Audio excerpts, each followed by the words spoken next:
अस्सलाम अलैकुम। आज की तारीख 17 शव्वाल 1447 हिजरी। एक फर्ज के बारे में मैयत का कर्ज अदा करना। हजरत अली रजी अल्लाह अन्हु फरमाते हैं कि रसूलुल्लाह ने कर्ज को वसीयत से पहले अदा करवाया, हालांकि तुम लोग कुरान पाक में वसीयत का तज़किरा कर्ज से पहले पढ़ते हो।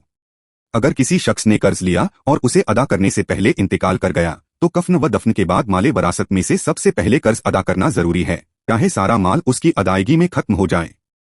एक सुन्नत के बारे में इशा के बाद जल्दी सोना। रसूलुल्लाह सल्लल्लाहु अलैहि वसल्लम इशा से पहले नहीं सोते थे और इशा के बाद नहीं जागते थे बल्कि सो जाते थे। एक अहम अमाल की फजीलत, बेहतरीन सदका। रसूलुल्लाह सल्लल्लाहु अलैहि वसल्लम से सवाल किया गया, कौन सा सदका अफजल है? आपने फरमाया, अफजल सदका यह है कि तू उस वक्त सदका करे जब सेहतमंद हो और साल की ख्वाहिश हो और मालदारी की उम्मीद रखता हो और फ़क्र व फाका से डरता हो। एक गुनाह के बारे में अपने इल्म पर अमल न करने का बवाल।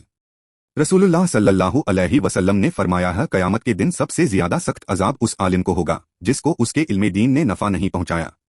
जिस आदमी को शरीयत के बारे में जितना भी इल्म हो उसके मुताबिक अमल करना जरूरी है, अपनी जानकारी के मुताबिक अमल न करने पर सख्त अजाब की वईद सुनाई गई है। आखिरत के बारे में जन्नत की नेमत। कुरान की सूरह वाक़िया में अल्लाह ताला फरमाता है, मुकर्रब बंदों के लिए जन्नत में ऐसे मेवे होंगे जिनको वह पसंद करेंगे और परिंदों का ऐसा गोश्त होगा जिसकी वह ख्वाहिश करेगा, और उनके लिए बड़ी बड़ी आंखों वाली हूरें होंगी जैसे हिफाजत से रखा हुआ पोशीदा मोती हो। यह सब उनके अमाल का बदला होगा और वहां कभी वह बेहुदा और बुरी बात नहीं सुनेंगे, हर तरफ से सलाम ही सलाम की आवाज आएगी। तिब्बे नबवी से इलाज, हाथ पांव सुन हो जाने का इलाज। हजरत इब्ने अब्बास रजी अल्लाह अन्हु की मौजूदगी में एक शख्स का पाँव सुन हो गया तो उन्होंने फरमाया, अपने महबूब तरीन शख्स को याद करो। उसने कहा, मुहम्मद। फिर वह ठीक हो गया। कुरान की नसीहत।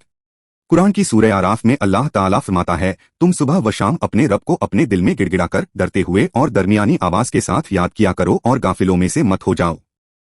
इस्लामी तारीख उम्मुल मोमिनीन हजरत ज़ैनब बिनते जहश रजी अल्लाह अन्हा।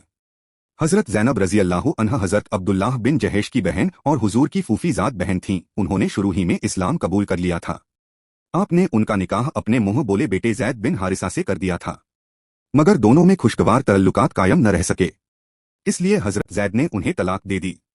हजरत ज़ैनब बिनते जहेश हैं के हक में कई आयतें नाजिल हुई जिनमें हुजूर से निकाह कर देने की खबर दी गई। ज़माने जाहिलियत में अपने मुंह बोले बेटे की बीवी से शादी करने को नाजायज समझते थे, इसीलिए अल्लाह ताला ने इस जाहिली रस्म को आप ही के जरिए खत्म करवाया और पर्दे की आयतें भी उनके सबब नाजिल हुई।